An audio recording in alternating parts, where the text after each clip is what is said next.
asalaamaaleykum mbokku Sénégal tey nag ni ngeen ko xamee rek comme chaque année tradition oblige ñoo ngi fii ci salon de l'agriculture bu Paris bi nga xam ne nii ñi ngi yëngatu ci mbiram bay ak sàmm ak napp yëpp dañ fiy daje année bu jot tey nag ñu ñëw fii pour présenter leen suñu mbokku sénégalais yi nga xam ne ñu jógee ba Sénégal yore seen i entreprise danañ ñëw jox leen ku ne kàddu ñu présenter ñu seen i produits li nga xam ne moom lañ fi indi pour jaay ko fii ci salon de l'agriculture bi di leen wax nag bienvenue à ce salon. Comme chaque année, nous sommes présents. Nous allons vous donner la parole à tous ces Sénégalais et Sénégalaises qui viennent de Dakar ou d'ailleurs à l'intérieur du Sénégal pour présenter leurs produits, des produits bio. Comme vous l'avez vu, il y a du bissap, il y a du bouille, il y a toutes sortes de produits issus de l'agriculture sénégalaise. jaa ngeen jëf bon nag ñu dem jox leen parole ñu expliquer ñu ñoom li nga xam ne moom lañ fi indi tey fii ci salon de l'agriculture jërë ngeen jëf. Merci beaucoup sëñ bi maa ngi nuyu waa Sénégal ñëpp maa ngi tudd Fanta Souare jóge région de Tamba dëkk bu ñuy wax Djeylani suñu département Goudiri waaw nekk présidente GIE Moussolo Kawli kon GIE Moussolo Kawli ñun ñooy defar foño bi te foño bi ñoo koy béy bu ñu ko béyee ñu transformé ko bu yàlla def ne en 2020 lañ commencé di ñëw salon de l'agriculture Paris di ñëw représenté suñuy produits mooy foño parfumé soo ko déggee rek nga xam ne Goudir lay jógee nga xam ne Djeylaan lay jógee loolu su weesu woon tamit ñu ngi defal buy boo xamante ne marque bi mi ngi tudd Ntaamu kon bu ñu leen taamu rek ñu xam ne ñun ñoo ko moom ci suñu làkk ñoo ko moom mooy Ntaamu buy bi ñun ñoo koy wit GIE Moussolo Kawli après dañoo basé wu ci Goudiri région de Tamba dañoo nekk sénégalais wax dëgg yàlla bëgg suñu nit ku ñuul ñu xam ne ñun ñoo mun a développer Sénégal ñun ñoo mun a takku suñu ndig di liggéey di mun a développer Sénégal avant tout d'abord di remercier bu baax a baax ministre de l'agriculture monsieur Aly Ngouille Ndiaye wax dëgg yàlla lu muy sélectionné jigéen yi jàmbaar ci biir Sénégal jaar na ci yoon parce que xool jigéen capital rek mu ngi jël jigéen yu région de tamit di sélectionné ñu ñëw salon de l'agriculture te wax dëgg yàlla samedi la ñu commencé mais ñi ngi jaay normal wax dëgg yàlla ñu ngi jaay am ñu benn jafe-jafe sant yàlla suñu sant yàlla sant président Macky Sall sant ministre Aly Ngouille Ndiaye surtout sant sama mbokk jigéen yi yëpp di leen wax ne liggéey rek moo am solo doomu aadama da ngay gëm sa bopp doomu aadama da ngay gëm yàlla soog a gëm sa bopp boo xuus rek di nga dem bul wax ne lii mënuma koo am da ngay góorgóorlu rek gëm li ngay def waaw sëñ bi di la remercier bu baax a baax. banderole bi di nga gis image yi yëpp image boo xamante ne image foño la depuis ci tool ba ñu indi di ko transformer ba ñu koy togg am na benn laket loolu foño bu ñor bi la kon ñun xam nañ ne kon suuf du nax kenn te bu ñu góorgóorloo mën nañ développer foño bu baax a baax ci biir région de Tamba pourquoi pas biir 14 régions yi yëpp incha allah. salaamaaleykum donc je me présente man Oumou laa tudd donc man maay représenter Jongoma bu Mariama Silla on est au salon de l'agriculture donc on est sur les produits du Sénégal donc on présente tous les produits du Sénégal tels que les fleurs de Kénkéliba moom la ñuy naan sexaw on a la poudre de baobab comme vous le voyez bien on le vend en poudre on a les graines on a aussi l'huile de baobab qui sont certifiées bio. À côté de ça, on fait le moringa. On a la poudre de moringa bio aussi. On a aussi l'huile de moringa qui est aussi là. On a l'huile de Touloukouna. On a l'huile de dattier de désert, moom mooy huile sumpu. On l'a aussi, qui est très très bien pour la peau, qui est très hydratant. On a aussi l'huile de bissap. L'huile de bissap, ça provient des graines de bissap. Voilà, très hydratante pour la peau. Et à côté, on a les graines de moringa. On a le beurre de karité, notre produit phare qui est produit au Sénégal par les femmes du Salamata à Kédougou. Voilà, nous sommes un groupement de plus de 2000 femmes au Sénégal. Toute notre production est faite par nous-mêmes, de la récolte jusqu'au conditionnement. Donc aujourd'hui, on est au salon de l'agriculture, au pavillon 5-2. On est là du 25 février, 5 mars. Donc venez nous retrouver à la porte de Versailles. Merci beaucoup.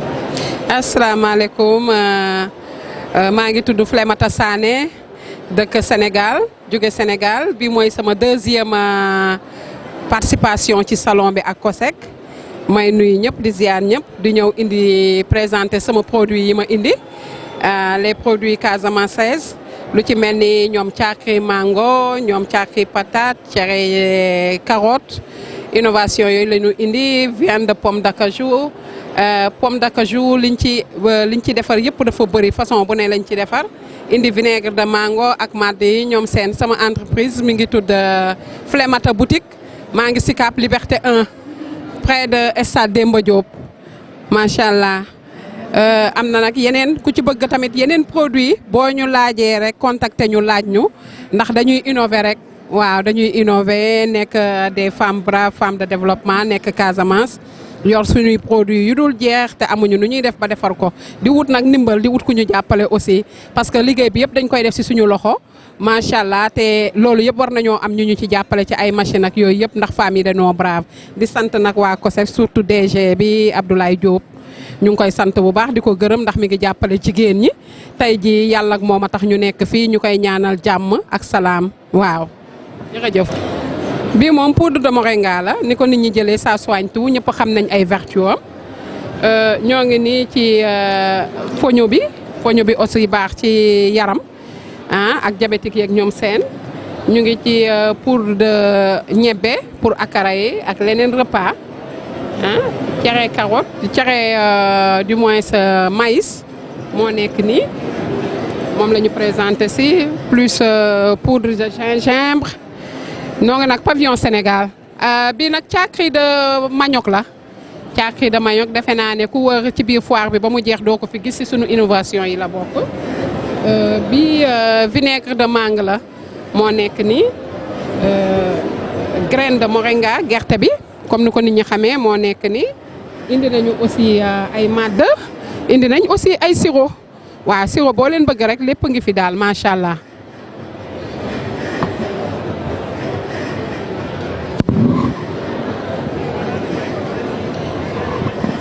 waaw salaamaaleykum man Mame Léna Soumaré laa tudd maa ngi jóge Dakar dañu indi ay produits ñun dañu bokk ci benn organisation bu ñuy wax PENOA ñu sunu organisation bi nag plus de 41 000 membres lañu dont 150 organisations produits yi nag la ñu indi couscous à base de patate caakri de patate araw de manioc confiture de marde ak ay crème pour crème capillaire moom la ñu indi ci salon bi fi cette année merci. salaamaaleykum sama mbokk Paris yi maa ngi tudd Salomba Diène je suis la directrice générale de Biosen c'est une entreprise qui se trouve à la Sodida buy def ay xeetu baax yu ngeen di gis fii donc on fait du caakri précuit séché 5 minutes au micro-ondes c'est prêt.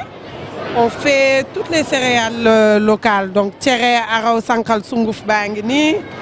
On fait aussi tout ce que j'appelle super fruits et super plantes. Donc nebedaay bi, le moringa, qui est très bien pour la tension artérielle et les diabétiques. On fait du bissap, que vous avez là. Donc on a toute cette partie agroalimentaire et la partie cosmétique.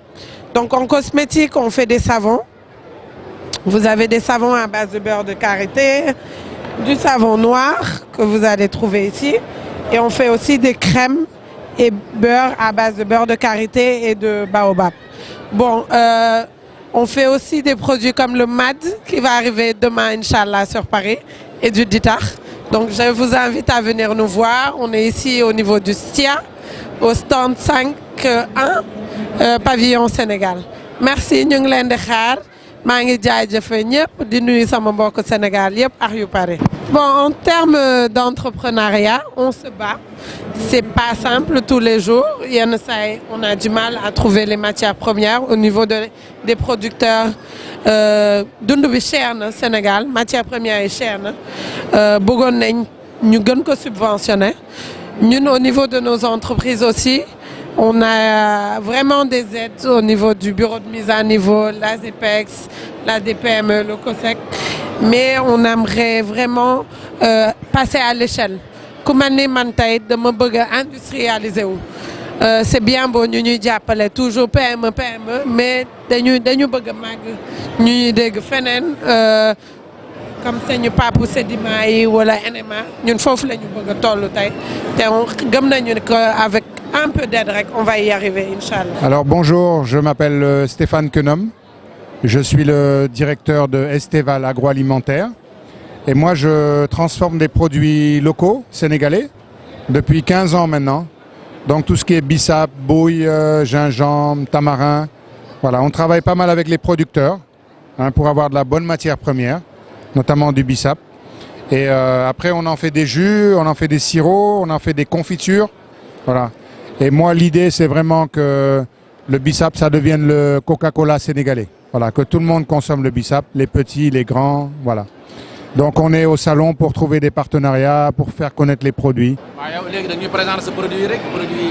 waaw produit bi kii la bi Dakar la voilà bi Dakar la waaw Dakar yi xale yu jigéen ñi bëgg nañ ko parce que bu ñu xawee seere yooyu voilà comme il y a beaucoup de fibres mun nañ ko naan voilà bii mooy buy pain de singe voilà bii ñëpp xam nañ ko tubaab bi sax xam nañ ko. C'est très bon pour il y a des vitamines, il y a du calcium, du phosphore. Voilà, baax na trop. Bi bon bissap bi la, c'est la star. Mooy am vitamine C, voilà, antioxydant. Et puis bi ginger la quoi, bi xale yu góor yi ñoo ko moom. Voilà, vraiment voilà. Comme nu koy tuddee mooy boum boum quoi. Voilà. Jaajëf. Waaw jërëjëf tey ñi ngi ñëw fii ci salon international bu Paris. nga xam ne wàllu mbay lay wax de façon générale Sénégal yàgg na fay ñëw ñuy organiser nag suñu salon ñun ak waa Union des chambres de commerce bu Sénégal ñëw tey ministre de l'élevage ak secteur am accompagné ñu ñëw fii ci Paris salon bi nag privé yu bari moo ci ëpp na solo am na solo trop ñëw nañ ci privé yi ay producteurs sénégalais lañ ci domaine yu bari ci domaine agriculture ci domaine élevage ñëw fii pour di wut ay partenaires yoo xam ne dañuy waxtaan ak ñoom pour xool naka la ñuy gën a mën a ñoŋalee produits yi nga xam ne ñi ngi koy defar pour soit am ay marché aussi également muy deuxième aspect bi wala aussi ñu jéem a xool naka lañ mën a yokkee seen production pour aussi bien Sénégal que fii ci bitim réew. notamment fii ci France donc muy lu am solo loo xam ne lii ñëw na fi exposants yi bari nañ yaakaar naa ne boo defee tout da nga xam lan lañ fi produire ñun aussi ñu accompagne leen de plan institutionnel parce que bari na ci ñoo xam ne ñii pour ñu nangoo ñëw faw administration wala boog gouvernement ñëw mën leen accompagner jox leen un peu le feu vert loolu moo ñu fi indi tey visite yi am na solo liñ fi gis en tout cas dal na suñu xel ci suñ participation bi am na yaakaar ne dañ fi jógee ak résultat yoo xam ne yi mucc na ayib. salon bi aussi dafa yegg si période bi nga xam ne bii daanaka weer ci ginnaaw ñi ngi doon def au niveau du Sénégal la ñuy wax sommet Dakar 2 donc réewu Afrique yi daje fa pour wax kenn ku ci nekk fan nga bëgg a jëme si réew Sénégal am jéego yu am solo yoo xam ne bëgg na ko dox ci juróomi at yi ñëw pour que ñu mën a béy lu ñuy dundee te dundee lu ñuy béy donc loolu dafa am solo wax dëgg yàlla ñu président de la République accueilliroon ay naataangoomu Afrique ak ci kanam président Wade kenn ku nekk développé ce programme ñun yàlla def na ci 30 milliards engagement yi nga xam ne amoon na ci 10 milliards dollars mooy engagement bu Wade bi def ñun lu ëpp 1 milliard d'euros lu toll ci 1 milliard d'euros nangu nañu ko jox donc ëpp na 10% ci engagement bi mu jël pour l'Afrique donc ñun ñoo ci war a des maintenant pour mettre ko en œuvre donc loolu mooy loo xam ne li am na solo donc salon bi daanaka 1 mois après loolu la ñu fi ñëw du ñàkk ñu amaat fi yeneen partenaires yoo xam ne danañu mën a tax ñu gën a mën a avancer ci objectif boobu ñu fixé. jamono yi ñu nekk seetlu nañ ne Sénégalais dañoo gën a jublu si mbay ñu nekk si diaspora bi sax dañu bëgg a ñëw di bay loolu lu ko waral. waaw loolu moom wax dëgg yàlla liñ ci remarqué en tout cas ci at yi ñuy génn te li ko waral it mooy taxawaay bi nga xam ne bii politique gu président Macky Sall am na ko ci mbay mi. parce que nag mbay mi damay faral di wax ne dafa am ñetti temps parce que président Macky Sall bi muy ñëw ministère de l'agriculture rek la naan dégg bi mu ñëwee mu xam ne kenn mënut a bay to amul ay jumtuwaay mu yokk ci ministère turu équipement rural léegi bi nga xamee ne bii ñun ñëpp gis nañu conséquence u guerre Ukraine bi mu ne naa ci yokkaat souveraineté alimentaire donc day booy xool agriculture sénégalaise tey ci phase boobu lañ toll loolu nag pour nga mën a am souveraineté alimentaire faw nga wut ay jumtuwaay yu am solo faw nga wut ay terres yoo aménagé faw nga wut ay mécanisation maanaam ay machines yoo xam ne dafay ànd ak ñi nga xam ne ñi moom ñooy béy faw nga wut également ay engrais yu fertiliser sol yi donc loolu lépp nag dafa wane ne tey agriculture bi am na beneen dimension bu mën a am loolu moo tax peut-être que tey ñu bari ñi ngi daw jëm ci agriculture jëm ci agriculture pour mu nekk secteur boo xam ne bii day nekk secteur rentable maanaam nit mën ci investir di béy di ci dundee ba pare di ci commerce donc loolu moom la ñuy remarqué moo tax fii ñu nekk nii actuellement lépp loo xam ne lii agriculture dugg na ci rek nit ñaa ngi daw di ñëw tey mi ngi ci wàllu aménagement bi am na Sénégalais yoo xam ne bu ñu amoon tey accès ci terre yu ñu aménagé dañuy dem bay ceeb bay mboq bay leneen. am na également ci wàllu machine agricole yi fii mu toll nii président Macky Sall am na benn programme bu am solo boo xam ne bii yàggul bi mu ñëwee waaye tey li ñu am ci demande en tracteur donc wane na ñi nga xam ne dañoo bëgg a béy ëpp na au moins ñetti yoon li nga xam ne lii moo am ci offre bi donc wane na ne tey agriculture bi Sénégal tey Sénégalais yi bëgg nañ ko du rek Sénégal yi nekk bitim réew c'est vrai que am nañ possibilité ñëw intervenir waaye Sénégalais yi nekk biir Sénégal tey bari na ci ñoo xam ne ñi nga xam ne ñi ngi xalaat ne agriculture bi rek mooy débouché bu am solo tey it nag dafay dëgg mooy débouché xam ne bi tey danañu mën a permettre ci wàllu xëyu ndaw yi ñu mën cee dugal lu bëree bëri dugal ko ci dugal bu am njëriñ. waaw monsieur le ministre koom-koomu Afrique tey li ko tardeel lu bëri li ñuy wax ñàkkum transformation des produits si la bokk tey Sénégal yan tànk la war a taxaw wala yan tànk la fas yéene taxaw suñu domaine boobu. waaw loolu am na solo parce que tey jii nii en vérité mooy li nga xam ne lii faw ñu def ko bu fekkente ne bëgg nañ souveraineté alimentaire. parce que benn mbir la nga produire waaye transformer wala boog nga denc dafa ci bokk également ci li nga xam ne daf ñuy gën a may ñu moom suñu bopp ci wàllu mbay. mën naa ci jox exemple yu concret gis nga tey ci wàllu soble Sénégal li muy bay normalement bu ko conservé woon correctement mën na ko doy soxlawuñu tey importer ji soble. pourtant at mu nekk lu mat ñetti weer ñu importer soble lu ko waral parce que. li ñuy bay am na ci loo xam ne lii mënuñ koo transformer ndax amuñ jumtuwaay yi am na loo xam ne lii mënuñ koo denc ndax amuñ jumtuwaay yi donc day yàqu soble bu fekkee mënoo koo denc mënoo koo transformer mënoo ko denc lu yàgg am na diir boo xam ne mën nga ko denc bu ko weesoo day yàqu. loolu moo waral fii ñu nekk nii at mu nekk Sénégal di tëj importation bu fekkente ne ñoral nañ soble di ko ubbi bu fekkente ne soble si nga xam ne si waroon nañ ko lekkuñu ko mu yàqu pour une raison ou une autre. donc dem na donc loolu moo waral président Macky Sall ne nañ investir également ci wàllu par exemple fu mel ni soble ci li ñuy wax conservation ak ci transformation normalement tey li ñuy bay doy na donc liñ ci war a yokk mooy conservation ak transformation buñ ko defee rek chaîne soble bi daal di mat te lu mel noonu lañ war a def également ci yeneen filières yi gis nga tey jii nii ñoo ngi tiim fii ay noix d'acajou tey li ci ëpp ci suñu noix d'acajou yi dañ koy exporter noonu rek duñ ko sax toj duñ ko transformer ni ñu ko war a transformer te tey boo xoolee fii sax gis nga fi ñoo xam ne ñi ngi transformer noix d'acajou yi donc war nañu gën a industrialiser loolu. ci wàllu gerte aussi même chose parce que gerte nit ñi boo jàppee li ñuy def rek dañuy yaakaar ne da nga ko war a yëkkati rek def ko nal ko diwlin mais am na yeneen possibilité yoo xam ne war nañ ko mën a transformer suñu gerte bi mu nekk ay débouché yoo xam ne yii bu boobaa lépp loo xam ne lii produit agricole dañ ko génnee danañ ko transformer mu indi valeur ajoutée gën a yokk ndaw yi ay liggéey mu bala muy génn réew mi donc loolu je pense que ci nga xamee ne bii loolu la ñu war a def ci at yi di ñëw moo tax ñu tëgg ko aussi dugal ko ci stratégie souveraineté alimentaire bi parce que stratégie souveraineté alimentaire bi am na ci projet yoo xam ne yi ay agropole la agropole mooy maanaam day ay zone yoo xam ne yi dañ fa war a développer agriculture waaye boo paree mu war a ñëw ci chaîne de transformation bi avant muy dem ci table ñi nga xam ne ñoo koy jëfandikoo. te boo seetloo sax si misaal fu mel ne Jolof tey bu nawet jotee soow mi ak meew mi day tuuru bu weesoo nit ñi di jaaxle. waaw loolu Sénégal gépp sax ngay xool parce que de façon générale moom loolu aussi am na projet boo xam ne bii commencé nañ ko Sénégal mooy chaque année ñi ngi importer ay nag yoo xam ne yi dañ mën a produire meew mais yemul ci importation bi rek dañoo war a fexe ba meew bi buñ ko génnee tamit ñu mën ko transformer ministre de l'élevage mi ngi koy wax ci suba au-delà de indi ay génisses yu am meew war nañu def la chaîne de transformation c'est vrai que déjà impact bi am na solo ci économie Sénégal parce que boo xoolee at yi ñu génn li ñuy importer ci meew bi nga wàññeeku donc président Macky Sall bi nga xam ne bi wan nañ ko résultat yi nee na à partir de déwén au lieu ñuy importer 1200 nag yu jigéen nañu importer 2500 ba pare subventionné ko à 50%. Donc loolu bu ñu ko yàggee def rek léegi ñu am ay nag yoo xam ne yii qualité bi dana yokku production meew bi dana yokku bu ci dollee transformation danañu gën a wàññil li nga xam ne dañ koy jëlee jëggaane bitim réew. Merci. Merci beaucoup. Donc nous sommes là à IK News, qui est une télévision de référence. Et là, c'est le salon de l'agriculture où la présence du Sénégal avec une forte délégation dirigée par le ministre de l'Agriculture, M. Ali Ngouille Ndiaye, qui est un membre de cette télévision.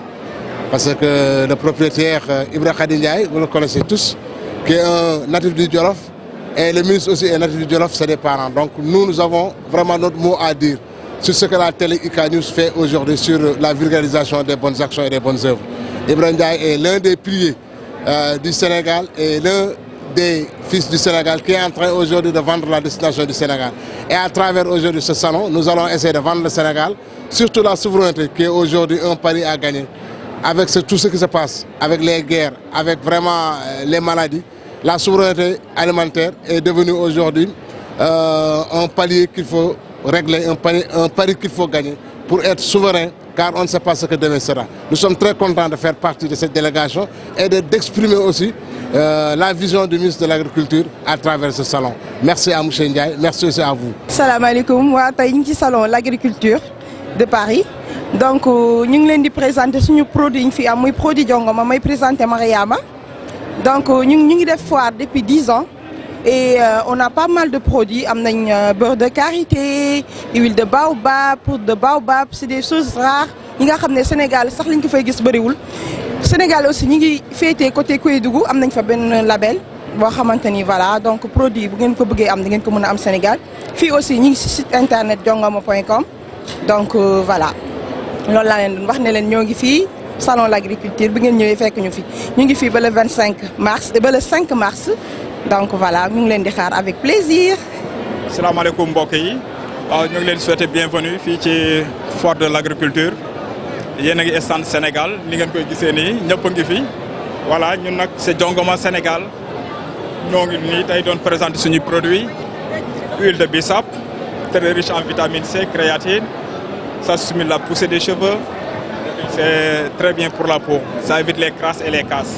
waaw mooy lu baax la ça c'est le ceeb sénégalais yëpp xam nañ ko ñenn ñi di ko naan et puis c'est très bien day raxas organes génitaux yi urinaires appareils urinaires yi c'est très bien ça évite aussi le ceeb ça évite les cancers du prostate pour les personnes en âge avancé. On a nos beurres de karité 100% bio. On en a un petit format, grand format pour tout le monde. Et puis on a aussi le moringa, plus connu sous le nom de nebedaay. En fait, il y a la poudre du nebedaay, il y a l'huile de moringa, et puis on a aussi les graines de moringa, très reconnues et puis très conseillées pour la lutte contre les diabètes. Ça favorise la consommation du glucose et puis ça évite la cirrhose du foie. Voilà ñoo ngi fii pour le moment di jaay yi am nañ fi pour ndoxu buy am nañ fi bisaab waaw am na yeneen tamit yu ñu fi am yoo xam ne yooyu tamit ñu ngi ci kaw cacao baa ngi noonu cuuraay bi gooye baa ngi nii ñi bëgg borom kër yi toog ci kër yi cuuraay yaa ngi nii am na sarxataan am na goowe am na digije am na suufu màkka waaw. waaw comme ni ma leen ko waxee woon sànq donc maa ngi nuyu sax Mariama au passage. di leen présenter ay produits am ñu ngi nii yor beurre de karité 500 ml aussi ça c'est du xamare ñu ngi koy wax vétiver aussi ñoo ngi nii yor sumpu huile de sumpu je sais pas si vous connaissez aussi am nañ huile de bissap am nañ huile de moringa ak neem ak gowe donc voilà suñu produit yaa ngi nii am nañ aussi poudre de moringa poudre de baobab bissap. On a pas mal de choses donc ñu ngi leen di xaar ci stand bi comme ni ma leen ko waxoon ñu ngi salon l'agriculture donc vous serez la bienvenue merci. Ania Mbengue député du département de Linguère député du Sénégal dëkk Jolof dëkk Mboula dama ñëw tey ci foire bi soutenir les Sénégalais mais en plus découvrir tamit xam tamit àdduna bi jokkalante beeg yëpp ni muy demee en plus ñu s'enquérir ci mbay mi nga xam ne moo wër àdduna ndax ku ne xam ne le président Macky Sall tey jii li mu def ci agriculture laaj na ñëpp mën ci sóobu mën ci am ay connaissances mën ci ut ay partenaires mën na liggéey bi mën a gën a mën a ñoŋ incha allah ñuy remercier ñi nga xam ne ñoo organiser salon bi en plus di xool tamit di gis xam na ne Sénégal demul kenn demul mu des taxawaay bi loolu yëpp nag ministre de l'agriculture ak équipe bi mu ko àndal ñi ngi leen ciy féliciter bu baax di leen ci remercier merci.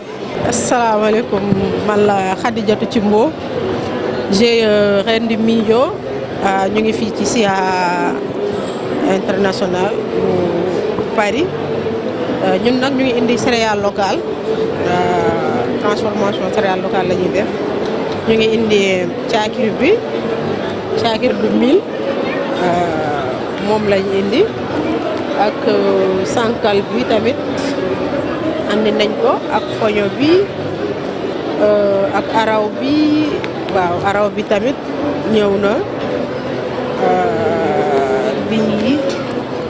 bi cere bi la cere bu amul laalo waaw andi nañ tamit beurre de karité ñëw na waaw andi nañ tamit gerte suukar bi mu ngi nii gerte caaf bi mu ngi nii andi nañ daal produit yu bëri macha allah waaw. Bonjour tout le monde, je me présente, je m'appelle Alimatou Diagne, je suis entrepreneur, fondatrice de Carvifood. Alors Carvifood, c'est la première entreprise de production de viande séchée made in Sénégal. Vous avez nos paquets ici. Nous avons plusieurs produits à part la viande séchée, tels que les fruits séchés, la mangue, l'ananas ainsi que le poulet séché en même temps. Et nous sommes venus sous couvert de l'ADER, délégation à l'entrepreneuriat rapide pour les femmes et les jeunes. Et nous sommes aussi accompagnés d'autres entrepreneurs qui sont dans le domaine de l'agroalimentaire également, tels que la société des produits naturels Aminata Sec qui présente les granulés. Nous avons les jus de cajou, de pommes de cajou qui sont présentés par Moulay Biaye, également accompagnés par l'ADER. Nous avons des noix de cajou et puis les mangues séchées présentées par Salé Anta Agrofood qui est venu ici en même temps que nous, accompagné par l'ADER également. Donc merci beaucoup pour nos attentes par rapport à ce salon, c'est de nouer des partenariats, de mieux faire connaître nos produits et également faire en sorte de découvrir le marché et voir en quels termes nous pouvons vraiment pénétrer le domaine ici même à Paris. Bonjour, moi c'est Mariam Sodaka, je suis chargée de l'assistance technique au sein de la délégation à l'entrepreneuriat rapide des femmes et des jeunes. Donc l'ADER FJ accompagne les jeunes et les femmes entrepreneurs dans le cadre de la promotion de leurs initiatives en leur apportant le financement et l'accompagnement technique pour favoriser la croissance et la compétitivité de ces entreprises. Donc c'est dans ce cadre-là qu'on a accompagné 8 de nos bénéficiaires à participer au salon pour davantage les accompagner à gagner en visibilité et à développer des partenariats et également apprécier tout ce qu'il y a comme perspective après le salon. Donc ce programme s'inscrit particulièrement dans une composante de l'assistance technique qui a pour mission principale d'accompagner et d'appuyer les entreprises à accéder au marché à la fois au niveau local et au niveau international. Bonjour, moi c'est Madame Diaye de l'ADER. Donc nous sommes une agence qui accompagne les promoteurs dans les secteurs d'activité. Nous sommes rattachés à la présidence. Donc aujourd'hui nous représentons notre agence à travers les promoteurs que nous accompagnons. Donc ici derrière nous. Donc nous avons Carvifood déjà qui fait de la viande séchée. Nous avons Aminata avec les granulés de bouillie, de bissap, de ginger, de tamarin. Nous avons également Salé Anta avec ses produits de mangue séchée. Nous avons une forte représentation du Sud avec déjà Boubacar au niveau des noix de cajou qui proviennent de Kolda. Nous avons également tout ce qui est horticulture au niveau de Ziguinchor avec Malik. Nous avons également un produit, le jus de pommes de cajou, représenté ici par M. Moulay Biaye et qui nous vient de Sédhiou. Donc c'est une petite représentation de ce que nous faisons avec nos bénéficiaires en termes de financement et en termes d'accompagnement non financier pour venir montrer un peu, faire du benchmarking et voir ce qui se fait de mieux dans le monde. Salam alaikum, Amadou Diawara FONGIP. Salam alaikum, Bolomé. Nous sommes FONGIP, je suis Mohamed Mbengue, di représenter cellule communication pour FONGIP. Donc, comme coutume, nous sommes au Salon international de l'agriculture, édition 2023. Nous sommes ici comme nous faisons chaque année. FONGIP, la famille aussi à l'Incomunabole. Donc, suñu représentant bi Amadou Diawara moom moo ñu fi yàgg di teewal man sama première fois la mais maa ngi koy rafetlu di kontaan lu kilifa yi lu ñu fi yebalee parce que liggéey a ngi fi diaspora baa ngi fi donc ce serait pertinent état bi ak ay dispositif am ñëw taxaw fi pour les présenter à la communauté de la diaspora. Donc FONGIP mi ngi nekk benn fonds de garantie des investissements prioritaires di yëngu ci wàllu faciliter l'accès au crédit pour les porteurs de projets et les PME et les PMI. Donc ñu ngi am ay programme yu bari mais programme tey bi ñu gën a jagleel waa diaspora bi mooy programme bi ñu tuddee le FOGARIS. Le FOGARIS qui signifie le Fonds de garantie des investissements des Sénégalais de l'extérieur. Donc fonds boobu mi ngi am benn plafond de 50 millions. dinaa la ko wan sax caméra bi su dee mën na ma topp suñu kakimono bii nii. Donc moom mooy lu ñu jagleel Sénégalais de l'extérieur yi. Sinon également mën nañ ñu song ci yeneen programme yu mel ni le programme des 100 000 logements. Sinon on a des programmes du FONGIP général boo xamante ne képp kuy sénégalais ku am sa société bi nga enregistré au niveau de l'économie du plan di nga mën a bénéficier ci service su FONGIP bi. Donc di rappeler gars yi que Sénégal teg na fi FONGIP mais teg na fi également ay dispositifs yu bari yuy ànd ak FONGIP ci faciliter accès bi muy à partir de l'APEX ci formalisation bi. À partir de l'ADPM mu ngi nekk ci encadrement beeg formation bi sinon également il y a la DRFJ la délégation de l'entrepreneuriat rapide ñu ngi am ay FONSIS ce sont tous des compagnies sœurs yi nga xamante ne daal ñooy complémentarité le FONGIP tey donc maa ngi jox kàddu gi Amadou pour mu dolli leen tuuti rek ci yu ngi leen di yeggal fii ci salon bi. waaw salaamaaleykum mbooloo di leen nuyuwaat du yeggali lu monsieur Mbengue wax rek. Donc di leen xamal ne salon bi dañ fi ñëw teewal fii l'État sénégalais ci ndigalu sunu administrateur général Thérèse Faye di ko remercier waaw ci confiance bu mu am ci ñun mu yónni ñu pour ñu représenter FONGIP. Comme Mbengue lu ma ko waxee rek donc FONGIP c'est un fonds de garantie donc on est là pour faciliter les trucs xam naa dinaa jege waale sax comme y a monsieur l'ambassadeur qui est là pour ñu jege ko moom tamit ci kuréel bi moom it mu sànni turam xam naa ne moom xam na FONGIP lu bari. yàgg na jaar ci stand bi ak ñun vraiment du ñu accompagner du ñu gunge ci kuréel bi daal baax na. Et plateforme commerciale donc on travaille actuellement sur ça on accompagne aussi les collectivités locales à mettre en place des plans d'occupation et d'affectation des sols mais aussi les accompagner dans la mise en œuvre et la facilitation à l'accès à la terre pour les petits producteurs. Et il y a des accompagnements pour la conservation parce que je sais que pour l'horticulture, une des grosses difficultés c'est la conservation. Si. Dans le projet, il est prévu de mettre en place des infrastructures de stockage, des magasins de stockage, mais aussi les plateformes commerciales. Actuellement, il y a 9 plateformes, des magasins qui sont en cours de construction dans la zone des Niayes. Dans notre dynamique aujourd'hui, dans le domaine spécifique de l'horticulture, quel est l'essor que le Sénégal a connu vraiment? Oui, en fait, il y a de réelles avancées par rapport à la production horticole. Certes, on n'a pas encore atteint l'autosuffisance en produits horticoles au Sénégal. Il y a des avancées. Tout le monde sait que par rapport à l'oignon et la pomme de terre, il y a une forte production. Mais ce qui reste, c'est la conservation de ces produits. Il y a des pertes post-récolte.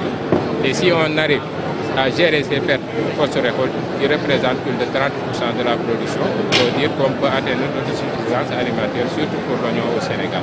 Donc certes, il y a des avancées, mais il faut accompagner les acteurs dans la conservation des produits pour préserver la qualité, mais aussi concurrencer l'importation des produits horticoles au Sénégal. Donc il y a aussi une partie de la production qui est exportée sur la mangue du Sénégal, qui est en tout cas très prise à l'étranger. De 2012-2022, on a connu un bond en production horticole 2 à peu près.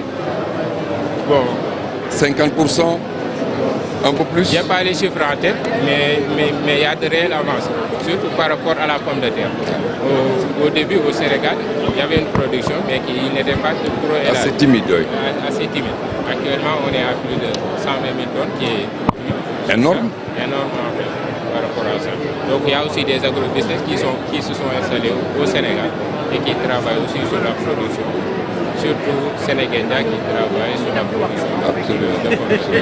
Il y en a aussi d'autres qui sont sur le nez. Il y a aussi d'autres projets qui sont à Matam. Donc Matam aussi, il y a une forte production de pommes de terre là-bas. Donc en tout cas, tout ce cumul va permettre au Sénégal d'atteindre une autosuffisance alimentaire. Et si on accompagne les gens à mettre en place des périmètres maraîchers, on va réussir le pari par rapport à la souveraineté alimentaire au Sénégal. L'autosuffisance est à portée de main alors? Oui, c'est à portée de main. Merci beaucoup. Merci bien.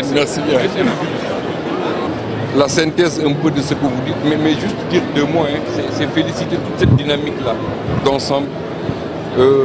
La sécurité alimentaire, d'abord, est un enjeu essentiel, je crois, pour notre pays. C'est de permettre à la population sénégalaise d'avoir accès à ses principales sources d'alimentation, que ce soit le riz, que ce soit le poisson, que ce soit les céréales de manière générale. Je crois que vous avez raison. Maîtriser aussi la spéculation halieutique est un enjeu essentiel pour nous, pour notre pays. Il y va aussi de la santé, parce que je ne vous apprends rien en le disant, la spéculation halieutique est un apport nutritionnel extrêmement important pour les populations. Et donc il est extrêmement important de bien maîtriser cela. Oui, nous avons la mer, mais oui, nous avons aussi des terres qui nous permettent justement de développer cette activité. Donc non seulement avoir l'accès aux poissons partout dans le Sénégal, peut-être à des coûts moindres, mais aussi de créer de l'emploi pour nos jeunes. Donc je crois que c'est un enjeu multiple. Il faudrait continuer dans cette dynamique, je crois, renforcer les efforts que nous faisons pour mettre en œuvre cette vision du président de la République confiée au ministère de la Pêche et de l'économie maritime. Félicitations pour ce que vous faites. Je pense que le cadre du salon permet de nouer des partenariats, de voir l'expérience des autres aussi pour renforcer ce que nous faisons au Sénégal. Donc, merci et félicitations. Merci bien. Merci. Comment vous allez? Madame, bonjour. Merci. Bienvenue au port. Ici avec le matin et l'attaché commercial au niveau du port de Dakar, à Louri, et la cellule communication. Moi-même, je suis le chef de la division action commerciale. En tout cas, nous sommes ravis de vous accueillir ici à notre stand. Alors, notre présence ici au Salon international de l'agriculture, c'est justement pour accompagner nos partenaires. Déjà le ministère de l'Agriculture, mais également l'Union nationale des chambres de commerce. Mais également, c'est pour faire la promotion en fait, du port et des solutions logistiques que nous offrons aux acteurs portuaires. Parce que nous sommes conscients qu'il y a beaucoup d'opportunités au Sénégal. Il y a de la matière première, nous avons une bonne capacité de production. Maintenant, nous devons aller au-delà de notre mission d'accueillir les marchandises et d'assurer de bonnes escales des marchandises, mais aller à l'approche et se rapprocher davantage des producteurs pour vendre déjà la destination Sénégal. C'est extrêmement important. C'est pourquoi aujourd'hui nous avons un grand projet, un projet révolutionnaire du chef de l'État pour la construction du nouveau port de Ndayane, que vous voyez ici derrière vous. Alors c'est un projet qui vient à point nommé, parce qu'aujourd'hui nous sommes dans une situation de congestion au niveau du port, parce que rien qu'en 2021, nous sommes à plus de 21 000 tonnes de marchandises. Et ça nous a mis un peu dans une situation de congestion. C'est pourquoi l'État du Sénégal, avec la nouvelle direction, nous avons réfléchi à construire un nouveau port et, qui sera accolé à une zone industrielle. Ce qui va permettre, au-delà, parce qu'aujourd'hui, il y a beaucoup de volume qui est exporté vers le marché international. Ce serait bien aussi que nous puissions en fait mettre en place des mécanismes et puis, pour assurer une bonne chaîne de valeur, pour pouvoir transformer les marchandises de chez nous et pouvoir en fait pénétrer le marché international. Et c'est l'objectif du projet de port de Ndayane. Nous avons récemment organisé la cérémonie de la pose de la première pierre avec le chef de l'État.